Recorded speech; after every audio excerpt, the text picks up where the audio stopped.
पहली अपनी जो रियासत शुरू कर रहा हूँ वह है मेवाड़ का इतिहास, और मेवाड़ के इतिहास के वस्तुनिष्ठ क्वेश्चन अपन करने जा रहे हैं। एक एक क्वेश्चन को अपन समझेंगे भी। पहले आप लोग उसका उत्तर बताओगे, मैं देखूंगा यहाँ पर डैशबोर्ड पे, फिर देखूंगा कि तुम कितने विद्यार्थी उसको गलत कर रहे हो, और फिर मैं बताऊंगा इसका उत्तर ये है, ऐसा क्यों है। ठीक है, तो पहला क्वेश्चन है हुड्डा सम्मेलन। ये हुड्डा सम्मेलन न जाने कितनी सी बार परीक्षाओं में आ गया है भाई। हुड्डा सम्मेलन बहुत बार परीक्षा में आया है और हर बार ही आता है, लगभग मोटा मोटी हर बार ही आता है। तो आप लोगों को क्वेश्चन है, ये बहुत प्यारा क्वेश्चन है, ये सारे प्यारे क्वेश्चन है। तो हुड्डा सम्मेलन आयोजित कराने का मूल उद्देश्य क्या था, यानी हुड्डा सम्मेलन बुलाया गया, इस हुड्डा सम्मेलन के पीछे मूल उद्देश्य क्या था। पहला कारण है मराठों को धन आदि देकर उन्हें दक्षिण की ओर लौटाना। यही देखो, यह हमारा भारत, मराठे यहाँ रहते थे, ये दक्षिण वाला पार्ट है, इसमें मराठे रहते थे। पहला कारण है मराठों को धन आदि देकर उन्हें दक्षिण की ओर लौटाना। दूसरा कारण है सवाई जयसिंह को मालवा की सूबेदारी दिलवाना। तीसरा कारण है सवाई जयसिंह द्वारा मनोनीत बूंदी के शासक दलेल सिंह को मान्यता दिलाना। और डी में मराठों के विरुद्ध राजपूत शासकों द्वारा संयुक्त कार्रवाई करने के उपाय सोचना।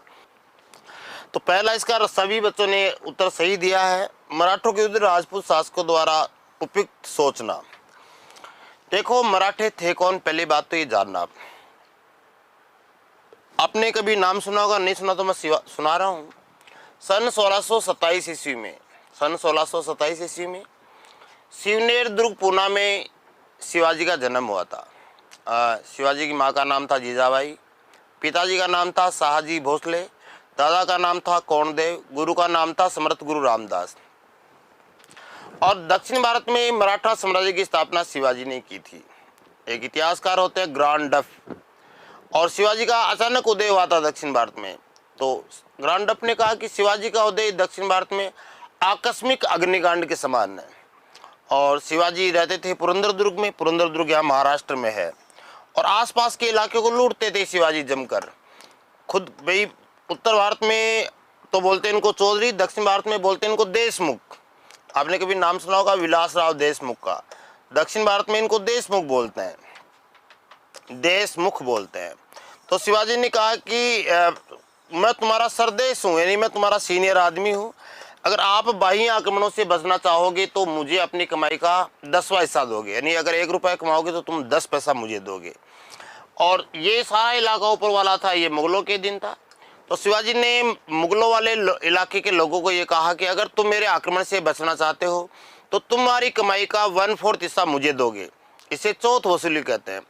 और शिवाजी खतरनाक तरीके से लूटता था, और लाकर इसे लूट का सारा माल इसमें पुरंदर दुर्ग में छिपा देता था। ये पुरंदर दुर्ग वर्तमान में महाराष्ट्र में है। तो शिवाजी को इतिहासकारों ने दी है ईगल की संज्ञा, ईगल का मतलब बाज, और पुरंदर दुर्ग को दी है घोंसले की संज्ञा। ईगल नेस्ट, बाज का घोंसला पुरंदर दुर्ग को कहा जाता है। तो ये शिवाजी और शिवाजी के जितने भी वंशज थे मराठा, ये बहुत खतरनाक तरीके से आक्रमण करते थे, और बहुत खतरनाक तरीके से इनको जो भी कोई पैसा देता था ये उसी के पक्ष में संघर्ष करना शुरू कर देते थे। तो मराठों का पहली बार हस्तक्षेप बूंदी में हुआ था सन 1733 में, और धीरे धीरे मराठा आगे बढ़ते गए। हमारे राजस्थान में बहुत सारा इन्होंने हस्तक्षेप किया है। और आपकी जानकारी के लिए, हमारे आमेर के एक राजा थे जिनका नाम था सवाई जयसिंह, का तो देहांत हो गया था। जब आमेर पढ़ाऊंगा तब समझाऊंगा भी। सवाई जयसिंह की जब मृत्यु, तो सवाई जयसिंह के 2 बेटे थे, एक का नाम था माधो सिंह, एक का नाम था ईश्वरी सिंह। तो ईश्वरी सिंह और माधो सिंह में से सवाई जयसिंह किसी को भी उत्तराधिकारी बनाकर नहीं गया था। ईश्वरी सिंह ने मराठों को कहा कि मैं आपको पैसे दे दूंगा, मुझे मेरा समर्थन कर दो। तो मराठों ने समर्थन कर दिया।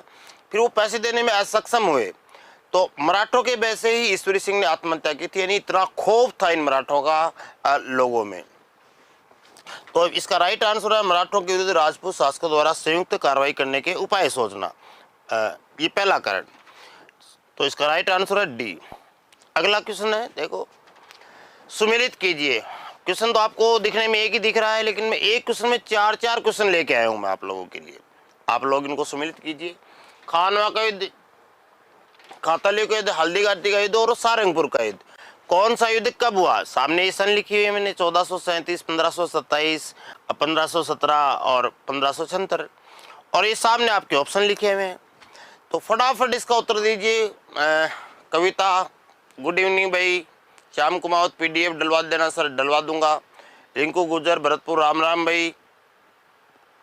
थोड़ी सी स्पीड से जवाब दो। देखो रिंकू, फटाफट उत्तर दे दो आप सारे विद्यार्थी इसका, कि कौन सा युद्ध कौन सी सन में हुआ? मेघ सिंह चौहान ए बोल रहा है, खुशहाल सिंह जाट बी बोल रहा है, देवराज गुजर भी 2 बोल रहा है।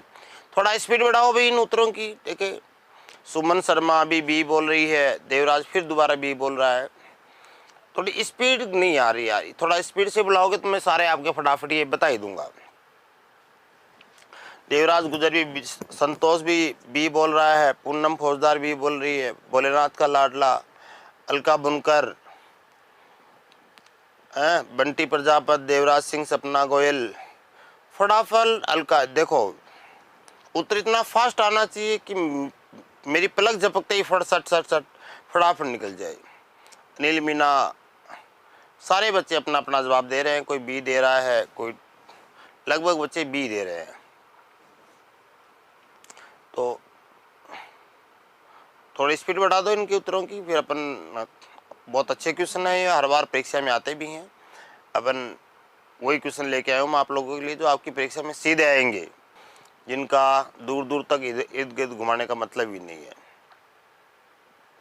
कुछ बच्चे ये भी बोल रहे हैं। चलो तो अपन बात करते हैं इनकी। देखो खानवा का युद्ध हुआ था 1527 में, यानी इसका ब। खातौली का युद्ध हुआ था 1517 में, मतलब स। और हल्दीघाटी का युद्ध हुआ था 1576 में, इसका मतलब द। और सारंगपुर का युद्ध हुआ था 1437 में, यानी ए। अब देख लो इसमें कौन सा है, ब स द, ब स द। तो इसका राइट आंसर सारे बच्चों ने सही लगाया है, इसका बी उत्तर सही है। देखो खानवा के युद्ध 17 मार्च 1527 में हुआ था, महाराणा सांगा और बाबर के बीच। बहुत शानदार युद्ध हुआ था 17 मार्च 1527 में, खानवा के मैदान में हुआ था। एक्चुअल में आप भरतपुर से जाओगे फतेहपुर सीकरी, तो भरतपुर से करीबन 7-8 किलोमीटर ही हो गए, जहाँ तक मेरा मानना है। मैंने किलोमीटर नापा तो नहीं, लेकिन मैं आपको बता रहा हूँ 7-8 किलोमीटर आगे एक चौराया आता है, और चौराहे, वो चौराया वो जहाँ पर आता है वहीं पर एक रूपवास तहसील है भरतपुर की, और उसे अपने यूँ चलते हैं तो एक गाँव आता है, उस गाँव का नाम ही खानवा है। तो उस खानवा गाँव में युद्ध हुआ था, इसलिए इसका नाम पड़ गया खानवा का युद्ध। 17 मार्च 1527 ईस्वी को करीबन 9:30 बजे युद्ध हुआ था, और शाम को तक इसका निर्णय भी हो गया, और इस निर्णय में बाबर जीत गया और सांगा हार गया। इस युद्ध को जीतने के बाद बाबर ने गाजी की उपाधि धारण की थी। एक्चुअल में युद्ध जीतने के पीछे कई कारण थे, मैंने सारे क्वेश्चन बनाए भी आप लोगों के लिए। खानवा के युद्ध में बाबर जीत गया, सांगा हार गया।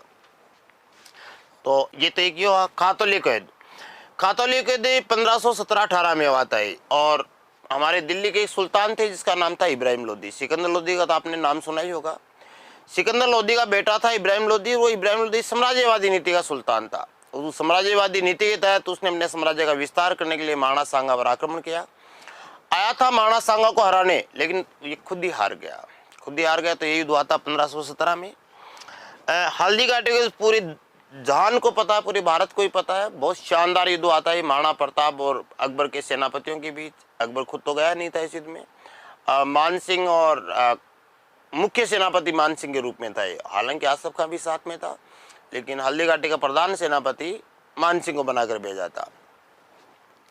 और सारंगपुर के युद्ध में कुंभा ने सन 1437 में सारंगपुर के युद्ध में मालवा के शासक महमूद खिलजी को हराया। तो इसका राइट आंसर बी हो गया। चलो बच्चों अगला क्वेश्चन। खानवा के युद्ध में राणा सांगा की हार का मुख्य कारण क्या था? यानी सांगा हार गया, लेकिन हारने का मुख्य कारण क्या था? फटाफट इसका जवाब दीजिए। हारने के पीछे कारण क्या था? पहला कारण महाराणा सांगा का प्रथम विजय के बाद तुरंत ही युद्ध न करने और बाबर को तैयार करने का समय देना। देखो इस क्वेश्चन में दम है, इस लाइन को वापस पढ़ना तुम। महाराणा सांगा का प्रथम विजय के बाद तुरंत ही युद्ध न करके और बाबर को तैयारी करने का समय देना। पुरानी युद्ध पद्धति, सी में बाबर की तुलगमा युद्ध पद्धति, और डी में उपयुक्त सभी। यानी इसमें सांगा की हार का मूल कारण क्या था? मूल कारण तो है ही नहीं, हार का कारण पूछा है। इसका हार के सभी कारण है भाई, एक कारण नहीं था, सारे कारण है। देखो बच्चों यहाँ पर इस क्वेश्चन को पढ़ना तुम आपके काम का क्वेश्चन है कि महाराणा सांगा का प्रथम विजय के बाद तुरंत ही, उत्तर तो इसका डी मैंने बता ही दिया, लेकिन इस लाइन को समझो, ये लाइन परीक्षा में आई हुई है। क्वेश्चन क्या बोल रहा है, महाराणा सांगा का प्रथम विजय के बाद तुरंत ही युद्ध ना करके बाबर को तैयारी करने का समय देना। एक्चुअल में हुआ ये था कि ये युद्ध तो खानवा की बात चल रही है, और खानवा से पहले सांगा और बाबर के बीच एक युद्ध हुआ था। इस युद्ध का नाम था बयाना का युद्ध। युद्ध का नाम क्या था? बयाना का युद्ध। और राज की बात यह है कि इस बयाना युद्ध में सांगा जीत गया था और बाबर हार गया था। तो ये सेकंड ग्रेड में आया भी था ये क्वेश्चन कि सांगा ने बाबर को किस युद्ध में हराया, तो आप बताओगे बयाना युद्ध में। पहले युद्ध में सांगा जीत गया था और दूसरे युद्ध में सांगा हार गया था। तो अगर ये मौका नहीं देता सांगा फटाफट युद्ध लड़ लेता, हो सकता है कि भारत का नक्शा कुछ और होता है। लेकिन कोई बात नहीं, जो इतिहास की घटना है, इति प्लस हास ऐसा हुआ था इन बड़े घरों में। मनोज गुजर पूछ रहा है कि यार हल्दीघाटी में कौन युद्ध जीता था सर? अभी आने वाला हल्दीघाटी मनोज बताएंगे अपन। भाई कोई कुछ कहता, कोई कुछ कहता, लेकिन मेरा मन ये कहता है कि हल्दीघाटी का युद्ध अनिर्णायक युद्ध था। और मनोज हल्दीघाटी युद्ध किन के बीच लड़ा गया ये मैं पूछूंगा आप लोगों से, सबका अब जवाब भी उत्तर आएगा, ठीक है? गलत आएगा। अनिर्णायक युद्ध था, हल्दीघाटी का कोई जीता नहीं। महाराणा प्रताप को बंदी बनाने में असफल रहा। माध्यमिक शिक्षा बोर्ड में तो महाराणा प्रताप की जीत भी बता रखी हल्दीघाटी युद्ध में, लेकिन इतिहासकार की दृष्टि से बोल रहा हूँ, ये हल्दीघाटी अनिर्णायक युद्ध था, ठीक है ना? अगला क्वेश्चन है, सुमिलित कीजिए। देखो, कुशाल माता का मंदिर, सप्तध्वजा के स्वामी मंदिर, द्वारिकाधीश मंदिर, अंबे माता का मंदिर। ऑप्शन सामने दिए हुए, कांकरोली, उदयपुर, बदनौर, नाथद्वारा। बहुत प्यारा क्वेश्चन है ये। यदि मैं आपको 5-6 दिन के अंदर पूरे मेवाड़ के टू जेड क्वेश्चन करा दूंगा, और आप लोगों को सपोर्ट तो करना ही पड़ेगा, मेरे साथ पढ़ना पड़ेगा, एक हाथ से ताली नहीं बजती है भाई, ठीक है ना? कुशाल माता का मंदिर कहाँ पर है? सप्तध्वजा के स्वामी मंदिर कहाँ पर है? द्वारिकाधीश मंदिर कहाँ पर है? अंबे माता का मंदिर कहाँ पर है? फटाफट उत्तर दो। देखे सारे बच्चे सी सी सी सी। लाल सोट की पावन भूमि से भाई नमस्कार, नमस्कार भाई, तेरे को भी नमस्कार। देखो, थर्ड ग्रेड 2009 में आया था ये कुशाल माता का मंदिर। कुशाल माता का मंदिर है बदनौर भीलवाड़ा में। कुशाल माता का मंदिर है बदनौर में। बदनौर कहाँ पर है? भीलवाड़ा में। कुशाल माता का मंदिर बदनौर में। बदनौर कहाँ पर है? भीलवाड़ा में। बदनौर भीलवाड़ा में है। तो कुशाल माता का मंदिर में आएगा आपका सप्तध्वजा के मंदिर नाथद्वारा वाले को बोलते हैं भाई। नाथद्वारा राजसमंद में है। द्वारिकाधीश मंदिर है कांकरोली। कांकरोली का मतलब ए हो गया, तो आपको यार करना स द ए और ब। तो स द ए और ब, तो इसका उत्तर तो सही सी है ना यार। सारे बच्चों ने पहले से सी लगा रखा है। देखो, मैंने आपको निशान लगाने का तरीका भी सिखा दिया। अपन ऐसे निशान लगाओगे आप लोग तो फटाफट इसका उत्तर भी आ जाएगा। तो कुशाल माता का मंदिर बदनौर भीलवाड़ा में, थर्ड ग्रेड 2009 में आया था ये। सप्तध्वजा के स्वामी, राजस्थान पुलिस में आया था क्वेश्चन कि सप्तध्वजा के स्वामी किसे कहा जाता है? ऑप्शन ए में चित्तौड़गढ़ दुर्ग के 7 दरवाजों को, बी में श्रीनाथ जी के मंदिर को। तो आपको याद रखना श्रीनाथ जी का मंदिर हवेली नुमा मंदिर है भाई।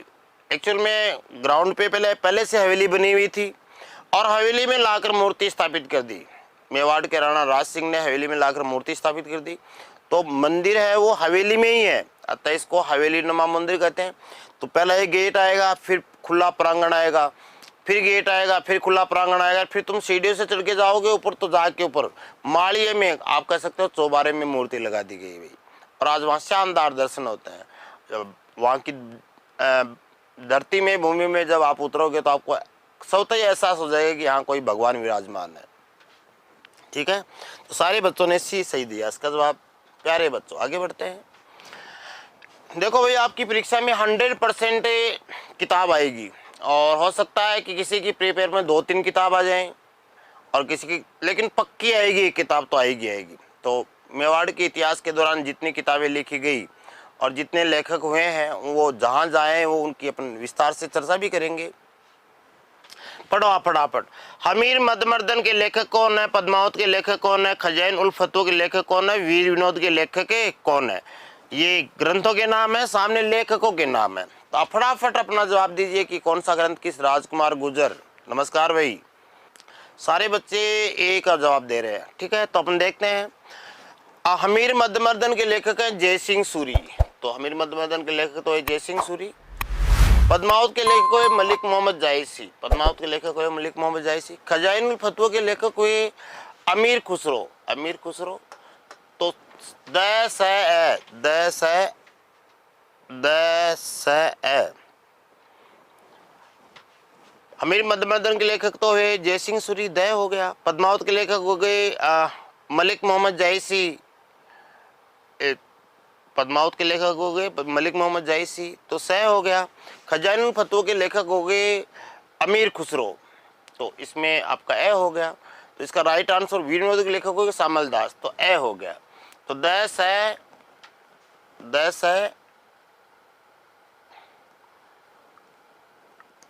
खजाइनुल फतवा के लेखक हैं अमीर खुसरो, द स ब और ए, तो द स ब, द स ब। तो इसका तो उत्तर यही हो गया ना यार, सारे बच्चों ने इसका जवाब क्या दिया, सी कैसे दे रहा है भाई, यही तो सही, यही इसका देख लो। अमीर मधुमदन के लेखक है जय सिंह सूरी, तो द हो गया। पद्मावत के लेखक है मलिक मोहम्मद जायसी, ये स हो गया। खजाइनुल फतवा के लेखक है अमीर खुसरो, ये ब हो गया। और वीर विनोद के लेखक है श्यामल दास, ये हो गया। तो इसका राइट आंसर क्या हुआ, ए हुआ।